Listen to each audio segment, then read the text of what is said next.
நாங்கள் இப்போ எங்கே இருக்கோம்னா துபாயில் இருக்கிற கோல்ட் சவுக் அப்படிங்கிற இடத்துல தாங்க இருக்கோம். துபாய்னாலே நம்மளுக்கு தெரியும் அங்கே வந்து கோல்டு ஃபேமஸ்ன்ட்டு. துபாய் வந்தவங்க எல்லாருமே வந்து கோல்டு வாங்குறாங்களோ இல்லையோ இந்த கோல்ட் சவுக் வந்து வராமல் யாருமே இருக்க மாட்டாங்க. நீங்களே பாருங்கள் எவ்வளோ வந்து மக்கள் கூட்டம் இங்கே இருக்குன்ட்டு. கோல்டு வாங்க வரவங்களை விட அதை பார்க்க வர கூட்டம் தாங்க இங்கே ரொம்ப அதிகமாக இருக்குது. எனக்கு என்னமோ பார்த்தா இதெல்லாம் வந்து ஒரு கோல்டு எக்ஸிபிஷன் மாதிரி தான் வந்து மனசில் தோணுச்சு. இந்த இடத்துல வந்து 2 சைடுமே பார்த்தீங்கன்னா ஃபுல்லாக கோல்டு அண்ட் டைமண்ட் ஜுவல்லர்ஸ் தாங்க. வேறு எந்த கடைகளையுமே நீங்கள் பார்க்க முடியாது.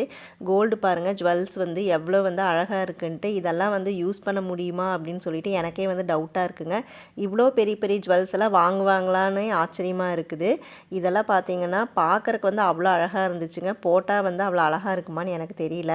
இங்கே வந்து பெரிய பெரிய ஜுவல்ஸ் மட்டும் இல்லைங்க, குட்டி குட்டியாக கூட வச்சுருக்காங்க. அதெல்லாம் பார்க்குறக்கே வந்து அவ்வளோ அழகாக இருக்குங்க. எதை பார்த்தாலுமே வந்து எடுக்கணுங்கிறது தான் மனசுக்கு தோணும். லேடிஸ் எல்லாம் இங்கே போயிட்டா கண்டிப்பாக வந்து ஒரு ஜுவல்ஸ் பர்ச்சேஸ் பண்ணாமல் வரவே மாட்டாங்க. அந்த அளவுக்கு அழகாக இருந்துச்சுங்க. இந்தியாவில் வந்து இந்த அளவுக்கு வெரைட்டி ஆஃப் கலெக்ஷன்ஸ் பார்த்துருப்பேன்னா கண்டிப்பாக வந்து நான் இல்லைன்னு தான் சொல்லுவேன். ஒயிட் கோல்டு, பிங்க் கோல்டு அந்த மாதிரி வந்து நிறைய வெரைட்டிஸ் ஆஃப் கோல்டு கூட இங்கே இருக்குங்க. அதில் எல்லாம் வந்து பிரேஸ்லெட்டு, ஸ்டட்டு, ரிங்கு எல்லாமே வந்து அழகாக இருந்துச்சுங்க.